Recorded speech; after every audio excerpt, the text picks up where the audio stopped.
Hi, I'm Sean Kaufman, and I play Steven on The Summer I Turned Pretty on Amazon Prime Video, and you are watching The Permanent Rain Press.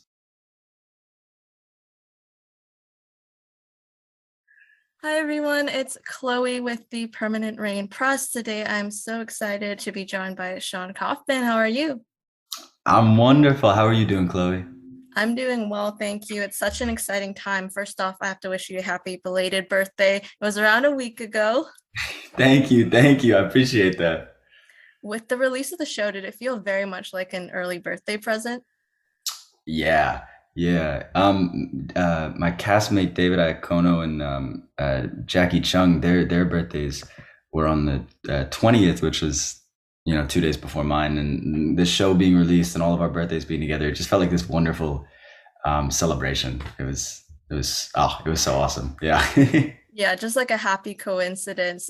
We'll get into the show in just a moment, but I wanted to start with you graduated from Purchase College's Acting Conservatory earlier this year. What is the major lesson or learning experience you're taking from your studies into your career as an actor? So many. I feel like at college, Purchase helped me very much with this kind of toolbox method of acting. You learn so many different ways of doing everything, of prepping, of coming down from a scene, of just ways of looking into a scene and knowing when is the moment to take one thing and when's the moment to not take another. For the most part, though, I think the most important thing I learned was that the lessons that I learned, I will constantly have to relearn. It'll never be like once I get it, it's done and I have it forever. I'm gonna constantly need to relearn the same like six lessons over and over again. I think that that's almost a good thing as an actor, though, because you're never staying still or stagnant. There's always more things to learn and pick up, especially as you grow your resume and work on more projects. And speaking of your resume, it lists a number of special skills, among them juggling, clown work, miming. But the thing that I wanted to hear was your Donald Duck impression. Oh, it's a little early in the morning. I got you. I can do it. It's not a good one, but I can do it. Um, it's like back of the throat. Oh Lord. Oh, okay. Here we go.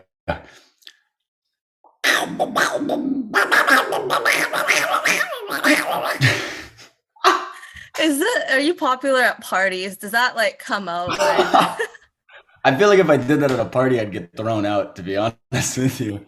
They'd kick me out right away. I mean, it's a funny thing to have in your arsenal. At least, like, it might make the kids happy. Maybe if you were at Disneyland, something like that. I do birthday parties, so that always helps for then. Sean is for hire, people looking for an entertainer at their kids' birthday parties. Let's talk about the show. You start, of course, as Steven in The Summer I Turned Pretty. This is a character whose role was expanded for the show. So, what conversations did you have with Jenny Han in terms of developing his personality and his motivations? hmm well, Jenny, I mean, amazing, amazing human being, and she was so open in the process of shooting and even before when we had met and stuff and she was very open in letting this character be ours together, that it wasn't just her creation. She was allowing me to step into it and bring my own take of the character into it, and that really helped because it became a matter of us finding this character together and not just like trying to, play a character that I read in the books or something. It was like, this is new to me and also new to her. So we were figuring it out together. There was a lot of kind of conversations about motive and who he was. And I think the thing that we kind of came to throughout the first season was that he's a boy trying to be learning his way into becoming a quote unquote man, whatever that is to him. But in the process of that, just the constantly falling on your face, we talked about a lot, and but his perseverance always to like get back up and apologize for the mistakes he made and then move on and learn. I love how collaborative it was between the two of you. And something else about, talking about the themes of family, you have a younger sister. So, what elements did you bring from home and your relationship with her into the show? And, how Steven both treats and reacts to a lot of Belly's actions? Yeah. I mean, the thing that I brought from my real relationship with my real sister Aika, was like the love. I feel like it's very easy to kind of be like a snarky older brother, and the words to come off is just Steven being mean or really overprotective. And I think that the thing that I tried to find, with him, was the love that was wrapped around all of it. Because I know for my real life sister and I, we can argue all the time and we can bicker and fight and not talk for days, as siblings do. But at the end of the day, that every single thing was always like wrapped in love. I think like the first thing I think of is the bonfire scene when, Steven sees, Belly at the bonfire, and it's the first time he's ever seen her at like a party, and it's this night party, everybody's drinking and smoking, and it's this sense of, protectiveness that he feels, because he loves her and he does not want her to get hurt or do anything stupid, and it can come off as very mean, and she eventually ends up on the ground, which is, yeah, unfortunate, and the reality of the situation, but it just is from a place of love, which I think is really important. Essential part revolves around his relationship with Shayla. Unfortunately, we don't get to see the two of them meet. But what do you imagine initially attracted him to her, and how did those feelings change and intensify throughout the season? Yeah, I think that Jenny and I talked, a little bit about them first meeting, and I think there was a scene that was cut, of us like kind of seeing each other for the first time. But we had put that Steven and Shayla had been texting all winter, probably met last summer, realistically, and had been texting all through the winter, and that they were very like, like starting something. And the way that I always put it was that it was easier for Steven to talk to this girl over text, and maybe FaceTime even, uh, and then the first time he meets her is just so, jarring, because she is this otherworldly thing to him. She is so different from everything that he knows. And so I think the comfortability of them like texting and maybe first meeting last summer, is kind of just thrown out the window, because it's almost like they're just completely, new together at the start of this summer. Especially seeing her, they had that lunch date. They talked about the matching suit, which I'll put, we are doing spoilers in this interview, so we'll definitely put a disclaimer in the description. But did you see her in a position of power with that kind of wealth inequality? Mm. I I think subconsciously, I think he tries his best to not make it seem like there is any power dynamics other than just, them two being equal. But I think it can't help but get to him in his head of it's just the lunch date and the suit and the poker game. It's all just kind of a reminder every time that he struggles with money, um, that, oh snap, this girl has everything. Like she has everything that he's kind of wanted. And I think he tries his very best to forget it and let it go, but it just can't help but bubbling inside of him, because it is a big part of who he is and who he self-identifies, with. So speaking about, self-identification, he does struggle with his own feelings of wealth and inequality and worth. And we see that you mentioned poker game, country club, kind of being racially stereotyped with those guys there.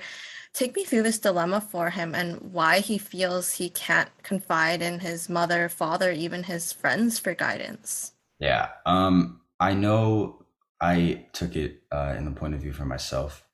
And I think a lot of, Asian Americans get racially profiled. They get attacked, whether it's verbally, physically, or stuff like microaggressions, whatever it is. And it kind of happens on the daily. I know from, again, myself, that it has happened unfortunately before, and it's been a very like uncomfortable situation for myself, where you kind of just, freeze. And I'm sure a lot of people can relate to this. Like, you always think that when the situation occurs, you're going to be the big guy in the room, and you're going to step up to the person who's doing this to you, and then somebody says something and you freeze and you laugh along because it's a friend who's making that joke, and it's like, oh well, How do I react? And I think for the most part, that is kind of how Steven reacts. He kind of just freezes and locks in himself. I also think there's an element of he stupidly is trying to become his own man. And so these issues that it's totally okay to go to your sister, mother, father for, he doesn't, because it's kind of the thing. He's like, okay, this happened to me and I need to deal with this myself and I need to go through this myself. And I guess just to any viewer that's watching, you don't like need to go through it yourself. You can reach out for help because I guarantee you anybody uh, who looks like you has gone through that same experience. Really appreciate you sharing those thoughts, and I think it makes so much sense for his character and like what you said, developing with Jenny, him having a bit of self-pride and internalizing those feelings that he feels. Now, which was your favorite scene to be a part of and why? Ooh, um, probably it's between two for me. Uh, Definitely the first day. It's funny. My two favorite were the first and last days of filming. The first day of filming, we did the belly flop scene, and that was just, I mean, that was unbelievable. You know, we had gotten together like 2 weeks before, and gotten really comfortable with the cast before we started shooting. And so by the time that it was that first day to throw Lola in the pool and all of us, you know, act like we've known each other for years, it was just so easy and so quick. It happened so quick, and it really was like the perfect first day for me because I got to throw Lola into a pool, and what more can you ask for? And I think that my definitely the thing that will stick for me for a while is the last day of shooting. We did the entire debutante ball that last week, and the last day we were working on the escort dance. Um, and I just remember me and Gavin dancing like maniacs that day. And there was one moment where the cameras were off of me and him in the dance, and they were on coverage of the table where Chris and Lola and everybody was sitting. And Gavin asked the background if we could just do one of just us dancing, and I really appreciated it because it meant a lot. And he knows how much he means to me, and for him to say that meant a lot. And it was just us two dancing, no camera on us, just for fun, and we just went crazy. And that it just felt like the perfect culmination of everything that had happened in 4 months. You know, it was beautiful. I think it was Lila. She posted a video of the two of you. So we did kind of Yeah. get to see it, and it did look really special. Like you said, just you and Gavin. I think you ended up in his arms. Yeah. I think I like jumped into his arms at one point. Yeah. A bit of a what's that, dirty dancing moment. You didn't quite get the height though. Maybe next time. Yeah. We'll work on it. We'll work on it. How many hours of rehearsals did that take between the waltz and the escort dance that we got to see in Mm. the show? Yeah, that's tough. I've never thought about it in terms of hours. I know it was a thing where it was like pretty much every weekend, we would go to this place, a studio, a dance studio, and I had a wonderful waltz instructor help us. The waltz took a little more for me to learn, because it's classical, not my style, not my speed. But I know we all spent so much time on it. Like that's everybody from Lola and Chris. I mean, they looked so gorgeous in it. But you know, to me, Gavin, Minnie, Summer, Lila, everybody, we spent a lot of time really trying to get it right. Because again, it really was not only the end of the show, like literally one of the last things in the show, but it was the end of the summer for us, and so it meant a lot to kind of get this right, not for anybody else, but for us, you know.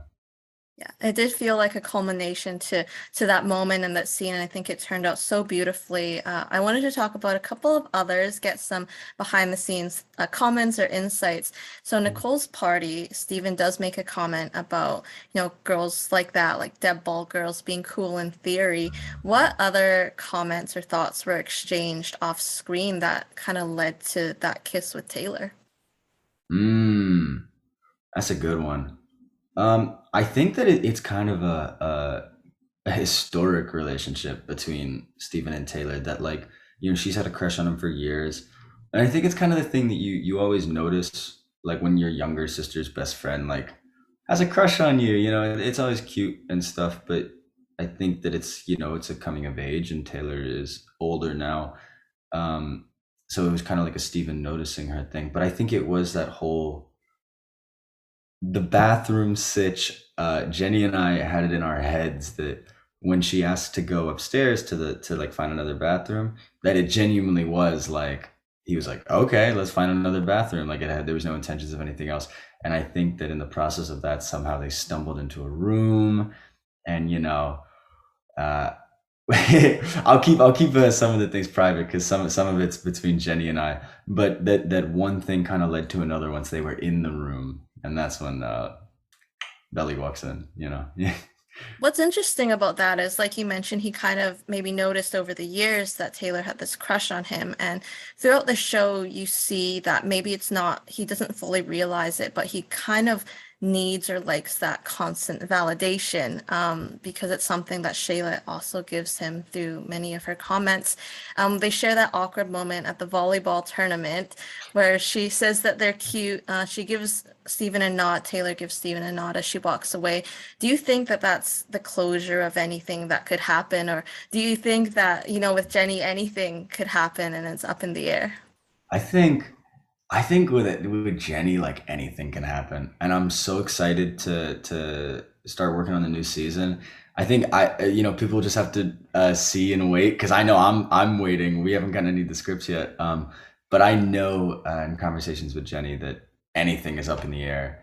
So I'm ready for whatever she throws at me, and I'm excited to see uh, what Steven does. What's exciting is how this world is expanding because you have the source material, but then you also have these new characters and all these possibilities. Episode 7, take me through your interactions with Lola and Gavin, confronting them after Steven sees them kiss and about the relationship. Like, what emotions did you want to channel? Oh yeah. I know for myself that our director Erica, she was very much like, just have so much fun, like have so much fun, and I tried to start with that, just having fun. We did so many takes of. There was one take that they didn't use where I like uh, fall out of the car, and I like in falling out of the car by accident like busted my toe open. So like me and Lola were doing the scene, and I feel something funny, and I look down, and I had like these white Crocs on, and one of them was just fully red, like covered in blood. It was really funny, and we kept going. But I know the things that I tried to channel were just the idea that again, pulling from my younger sister, of like I just pictured her with one of my real life best friends, and just that kind of shock that comes with it. I think for Steven, it's also a sense of betrayal on Jeremiah's level, because it's like, hey man, wait, you haven't been spending time with me this summer. We are close. We are supposed to be the closest. What's going on in that? So it is this kind of deep shock and betrayal. Obviously, a sense of hurt in that sense, but I also think it's a really weird moment of watching his sister kind of really grow up for the first time, and really recognizing her as this adult, and her Lola's beautiful like little speech at the end where it's like, I can make my own decisions. I'm me. um Really kind of gets to Steven, because that's the first time he's heard his sister say that to him, and meant it like in that way, and he knows she means it. Yeah. Like you mentioned, knowing that they mean it, and then he seems to be satisfied also with Jeremiah's response that it's Belly, it wouldn't hurt her. If it was Conrad in that position, do you think he would have reacted differently, or would he have reacted the same? I do. That was something I wondered for myself, because I think it can go both ways. He's known. I think one of the things about catching Jeremiah and Belly kissing was that it was a complete shock to him. He had always known Belly had a crush on Conrad for years. I think everybody's kind of known that. That's a public information at that point. But when it was Jeremiah, it was such a shock. And I think if it was Conrad and Belly, it might have been, I could see it going a little more calmer, because it's expected, or B, like, what the f, like that, like that, never in a million years. Like, sure, it's a silly crush, but never in a million years. Yeah, that'd be interesting. I'd like to see that. Yeah. Who knows? Moving forward, we know that there's a lot of kind of back and forth in the book, so we'll just have to wait and see. Take me through that scene once the kids realize Susanna's cancer. has returned. Laurel, Belly, Steven just holding each other on Belly's bed. It was such an emotional and well done moment. But take me through like where the emotions were at for all three of you. Yeah. I think for Lola and I, it was very it was a very somber mood. The crew did a wonderful, wonderful, amazing job of on the day, just putting us in a room. You know, like the only time ever and anyone ever came in was for like touch ups. They really left us alone and really let us prep and do our thing. I know Jackie, being just the innate amazing person that she is, even while we were prepping and while we were all in this somber mood, she was still checking in on us and making sure we were okay. I love Jackie; she's amazing. Um, but it really was just the kind of thing where we were to ourselves, and it was very interesting because I've never done a scene like that on film or television, and so doing it over and over and over, like different take after different take, was so interesting because it was constantly finding that re-up, you know, that like, okay, they yelled cut, I have to drop it and then bring it back up again from the before place, from the given circumstances. And I think that it just, Lola and Jackie made it so easy. That's all I can say. That every time I walked in and just saw them, and we were laying together, and Jackie was holding me like my own. I know my own mother would. Um, it was, they made it so easy to really feel the loss and feel the pain that, you know, those characters were going through. I imagine it was very like mentally taxing, but it probably teaches you a lot about yourself as an actor, as an artist as well, that you have the capabilities to kind of turn it off and on and then rehash those emotions. Which was your favorite scene as a viewer and why? Mm. Oh, that's. I think my favorite scene as a viewer had to have been the scenes with the parents. I think any scene between Jackie and Rachel, Laurel and Susanna, those were undoubtedly my favorites. And also Colin Ferguson, who plays my dad. He has probably two of my favorite scenes. One where he's with the drunk Belly and he gives her pizza, and then in episode 7 when he's with Laurel talking about the situation and Jeremiah walks in. I think Colin is unbelievably talented, and so are Jackie and Rachel. And to watch these people, I know for myself as a viewer, because you know it's like a lot of my castmates, this was their first thing, you know, first big thing like mine. And I know for the adults, they're professionals, they're the utmost professionals, and to watch them as a viewer just make it look so easy. I mean, they make it look so easy, it's effortless for them, and it was so enjoyable as an artist and as a viewer to watch. Yeah. And you learn a lot from them as well, you know, especially spending so much time with Jackie and all the parent and the children's scenes. I loved. You had an intimacy coordinator you worked with, Mhm. Christina. What was your Mhm. experience like working with Christina, and what can you say about the importance of these positions in a production? Oh my God, they are unbelievably important. Christina was amazing on set. She was unbelievably amazing. Not only was she like, again, a kind and sweet human being, but she did her job so well. I mean, to the point that you didn't even realize she was doing her job. You know, she would just come up to you and be like, "Hey, how you doing? Everything's still comfortable?" And it would just seem like a friend coming up to another friend. You know, like it wouldn't seem like anything to do with a job. And she made a really good job of that, just making everybody so comfortable all the time. Whether it was literally like you had a kiss scene, here's a mint, or there was a scene where somebody had to touch another person another way, and just really making sure everybody was comfortable at all times.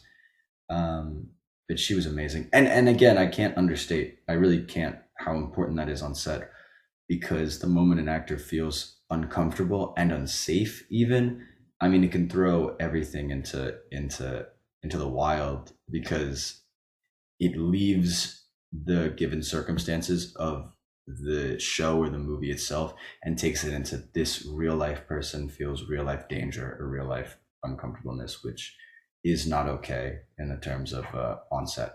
Yeah.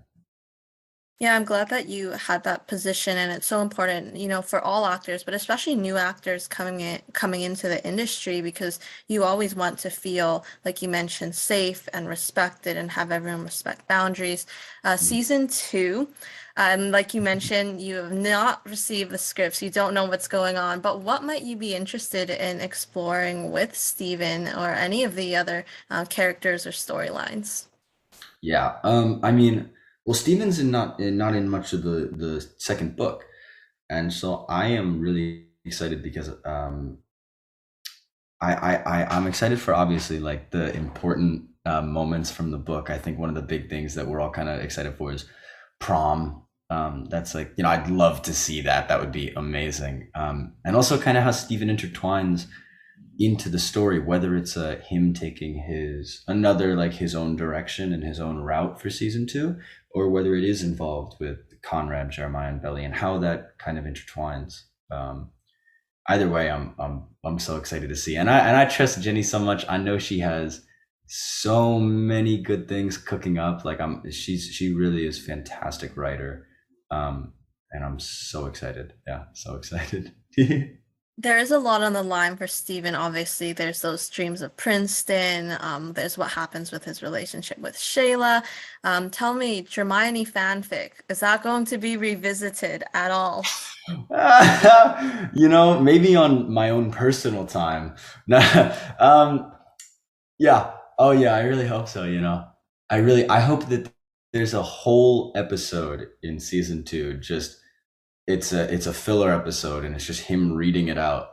And and it's actually the Harry Potter actors acting it out too, that would make my day. That would have to be like the bonus feature, right? Like the in Oh between yeah. seasons kind of thing. Yeah. Yeah. Get on that Amazon. Come on, we got to see it. Um, Now take me behind the scenes. What are some of your favorite moments from working with this cast and crew? Mm, definitely. Definitely offset had to have been my favorite moments with the cast. We had so much fun on set, no doubt.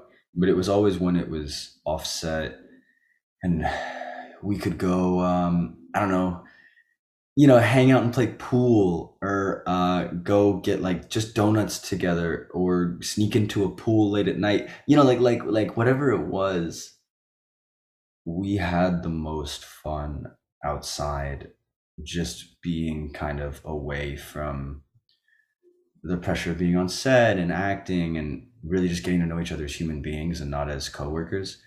Uh, the stuff that I said sneaking into pools late at night. That's the first thing that comes to my head. I remember, uh, like one of the first days that we got to know each other. We lived in an apartment complex, a bunch of us, and the pool was like closed one night, and we were just like, no, it's not. So we just snuck in a little bit, and we played like chicken and like pool games and Marco Polo all night till like 2 in the morning. It was absolutely incredible, and it was that kind of stuff that made me realize from the jump, I'm like, this is special. This is a special cast, and I feel very lucky. I think those are the things that you kind of remember. Like, obviously, there's the filming and the scenes, and you see the package, but it's everything that happens, in between and getting to know the castmates. Speaking about cast, like you said, you were there 2 weeks kind of before filming. Did you and Lola get to spend any additional time together, kind of build that sibling relationship?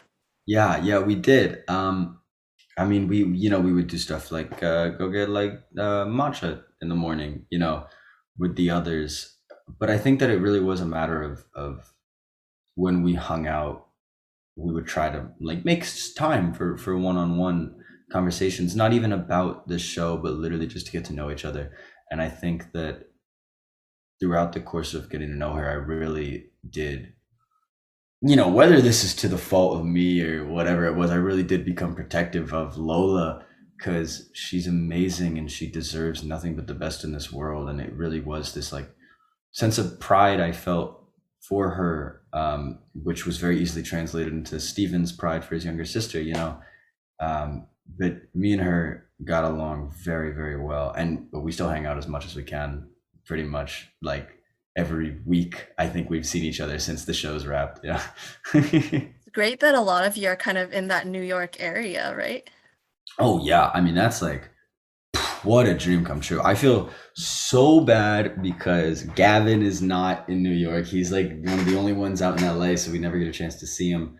But everybody else, David, Lola, Minnie, Chris, all in New York, and that makes like, oh my god, it makes hanging out so easy. It makes hanging out so easy. We're literally we played volleyball yesterday. I think we're going to play volleyball later today, like when all this is done.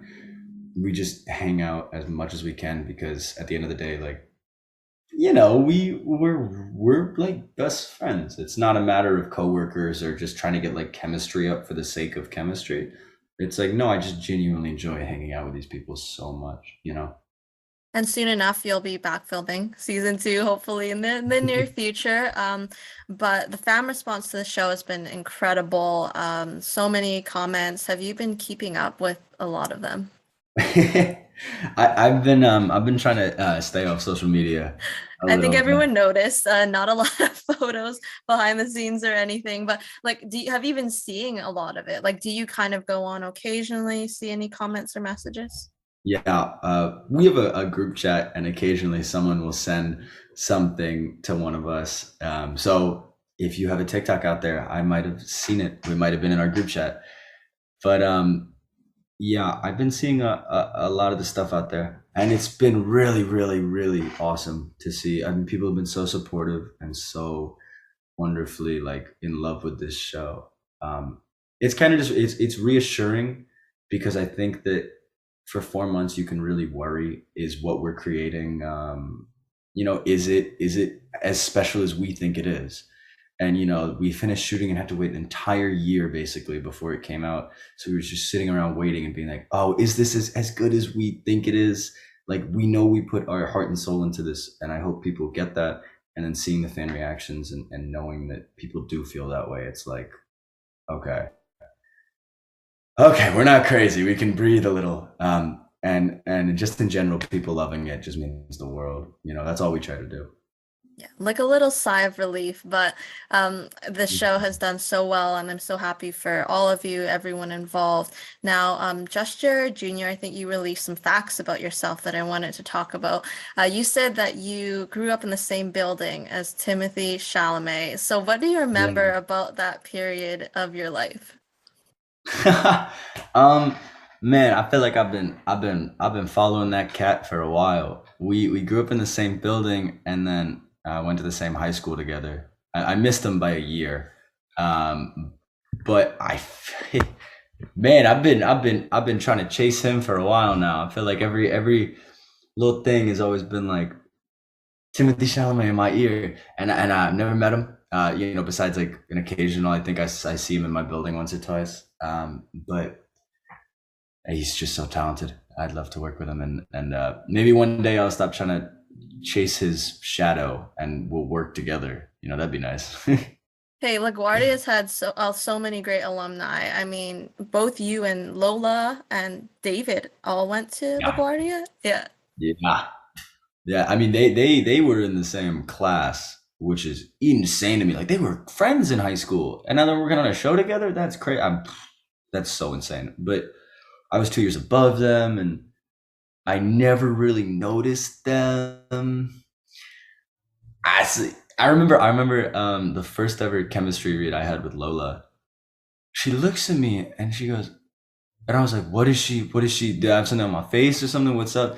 She's like, you went to LaGuardia.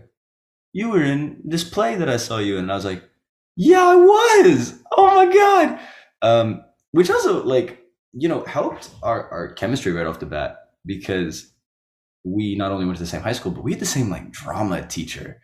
Like, like we could relate on so many things right away. And shout out LaGuardia. I learned so much there, and I hope that it's uh, still a place, a beacon of hope for a lot of young actors. I think it has people with so much potential, and I love that built-in connection between you and Lola. She already recognized you. We have a couple more questions for you. Speaking of Absolutely. music, you did curate a cool playlist to get into character with Steven. How integral was music in terms of preparation and during filming? Yeah, it was big. I think for most actors, you find a like a key in. I think for a lot of actors, it is music. I know for myself, it was. There were a lot of scenes that I needed to really get into a certain space to understand Steven. Because as much as I think I'm like him in real life, I'm obviously different. You know, just different people. And I added a lot of songs on the playlist. I think I described it, but I don't know where the description went.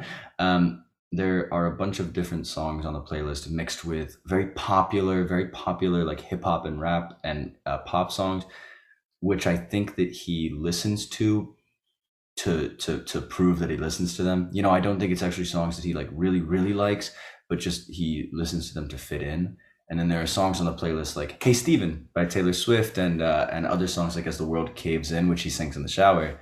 That those are the songs that he actually listens to. And you know, when he's not at a party or when he's not trying to impress his friends, when he's in the shower, that you know that's what he's really listening to. It's a very vulnerable place for Steven, his music, and I really tried to put that into my own prep, that was a place of vulnerability for him. I did like seeing that mix. Did you find any appreciation for Taylor Swift with so many of her songs on the soundtrack? I did. Oh, I did so much. I think even maybe reading the script, I didn't have as much of an appreciation as I probably should have. But then watching it, I mean, that was one thing as a viewer that you just like you can't help but of falling in love with these songs and realizing just how much the world's intertwined, like how Jenny wrote it for the songs, but the songs were written for the world, and it just feels like everything. And screaming and crying, cursing your name. It's 2 a.m. and you know, it's like it's just it's so good, and it's and a couple of the songs were even played like on set during scenes. They would play the song that they knew, the Taylor Swift song that they knew they were gonna play, and that was like dang, okay. You know, there's a reason she's like the number one artist in America, you know? Yeah, can we talk about the Deb Ball scene with Lola and Chris as their characters and the Taylor Swift, and it was just like a perfect moment. Yeah, that was so perfect. I'm like off like right behind Lola in that scene because like we're on the other like if they're here, we're like over there. And I just remember, you know, I had to stand there while they were doing the slow zoom, the walk in, you know. And I remember them playing that song and Lola standing there and me just getting to watch as a viewer. Cause you know, I know I'm not on camera, I just have to stand there. And I got to watch it as a viewer. Chris get up and like walk over to her and Lola and them embrace and then just be together. That felt magical in real life. So I was so excited to see it on screen, and it felt just as magical on screen as it felt in real life. You know, yeah, they're so good. They're so talented. And nothing beats that front row seat. There's Yeah. a song that you put on there, Dear Maria Count Me In by All Time Low. I absolutely love that song. I thought it was like a little wild card in there. Yeah, that's definitely a little wild card song. It's a song I actually listened to when I was younger. I feel like it it's such a teenage angst kind of you know That pop song. phase, yeah. Exactly. And like who doesn't have that phase when they're growing up, I feel like. And I feel like Steven's also at that point, you know, where he's growing up and that's the kind of stuff where he would be experimenting with and listening to and I could just imagine. I mean, I could imagine him in his mom's car, you know, Having that the belly Diva song. moment. That Yeah, was yeah, yeah. Literally just that song on just Dear Maria, count me in. Yeah. Yeah, I love I'm that not song. gonna fill in the blank, but hopefully maybe he'll get some more chances like that in season two. Our signature question for you, if you could be any ice cream flavor, which would you be and why? Oh, oh man, Minnie Mills is gonna give me crap for this. She says I'm an old man. She says I choose like old man flavors. I think pistachio probably is my go-to ice cream flavor, and she can call me old. I don't care. That might be a little bit of more of an older classic flavor, but there's no harm in that. I mean, if you like it, that's the important part. True, true. That's all I have for you, Sean. Thank you so much for taking the time to chat. It's been so much fun. No, thank you, Chloe. I appreciate it. Make sure to catch Sean in the Summer. I Turned Pretty season 1 is out on Amazon Prime Video. More coming soon, and we will see you next time.